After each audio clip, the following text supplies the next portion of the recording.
Hi friends, இன்னைக்கு Jessica ஆகாஷோட lunch and ஸ்நாக்ஸ்க்கு என்ன ready பண்ணேன், அதை எப்படி பேக் பண்ணேன்னு சொல்லி பார்க்கலாமா? டெய்லி நான் வித்தியாசமா குக் பண்றது முக்கியம் இல்ல, பிள்ளைங்க திருப்தியா சாப்பிடுற மாதிரி இருக்கணும். இன்னைக்கான ஸ்பெஷல் சப்பாத்தி. சப்பாத்தில என்ன வெரைட்டி பண்ணாலும் நல்லாவே சாப்பிடுவாங்க. போன வாரத்துல ஷவர்மாக்கு டெம்ட் ஆகி சிம்பிளா ஒரு ஷவர்மா வீட்லயே ரெடி பண்ணேன். எனக்கும் ரொம்ப பிடிச்சிருந்து, பிள்ளைங்களுக்கும் ரொம்ப பிடிச்சிருந்து. அதை தான் இன்னைக்கு பிள்ளைங்களுக்கு லஞ்சுக்கும் பேக் பண்ண போறேன், உங்க கூடயும் ஷேர் பண்றேன். இந்த ஷவர்மாக்கு குக் பண்றது என்னமோ 10 நிமிஷம் வேலை தான்.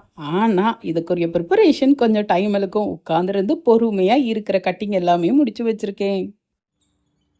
இன்கிரீடியன்ட்ஸ் ரெடி ஆயிட்டு குயிக்கா வேலையை முடிச்சிடலாம். 10 மணி ஸ்நாக்ஸுக்கு கொஞ்சம் நிலக்கடலையை நைட்டே ஊற வச்சு அதை வேக வச்சு எடுத்து வச்சிருக்கேன். இது கூட பல்லாரி, தக்காளி, மாங்காய் பொடிசா கட் பண்ணி உள்ள சேர்த்துக்கு ஒரு கேரட்டையும் துருவி உள்ள சேர்த்து உப்பு வத்தப்பொடி சேர்த்து மிக்ஸ் பண்ணி எடுத்துருதேன். பீச் சுண்டல் ஸ்டைல்ல நிலக்கடலையும் ரெடி. அப்படியே குட்டிஸோட ஸ்நாக்ஸ் பாக்ஸ்லயும் பேக் பண்ணிருந்தேன். ஷவர்மாக்காக ஃபர்ஸ்ட் சிக்கனை மேக்னேட் பண்ணி வச்சிடலாம். போன்லெஸ் சிக்கன்ல மென்ஷன் பண்ணியிருக்கிற மாதிரி கொஞ்சம் மசாலாக்களை உள்ள சேர்த்து நல்லா மிக்ஸ் பண்ணி ஒரு 30 மினிட்ஸ் ஊற விட்டுருதேன். நெக்ஸ்ட் ஷவர்மாக்கு தேவையான காய்கறிகள்லாம் சாட்டே பண்ணி எடுத்துருக்கலாம். பேன்ல 1 ஸ்பூன் எண்ணெய் விட்டு நீலவாக்குல கட் பண்ண பல்லாரி, கொடமிளகா, கேரட், கேபேஜ், இது கூட உப்பும் பெப்பரும் சேர்த்து அந்த உப்பு பெப்பரும் எல்லா காய்கறிகளையும் மிக்ஸ் ஆகுற அளவுக்கு பெரட்டி கொஞ்சம் சூடு ஏறினதும் எடுத்து வெளியில வச்சிருந்தேன். அதோட பச்சை வாசனை மாறினா மட்டும் போதும், அதோட கிறிஸ்பினஸ் மாறிடக்கூடாது. இப்ப சிக்கனை வரட்டி எடுத்துக்கிடலாம். அதே பேன்ல கூட 2 ஸ்பூன் எண்ணெய் விட்டு ஊற வச்சிருக்கிற சிக்கனையும் உள்ள சேர்த்து கொஞ்சம் கேப் விட்டு விட்டு பெரட்டி விட்டு கொஞ்சம் வேக வைக்கேன். சிக்கன் வேகிறதுக்குள்ள சிம்பிளா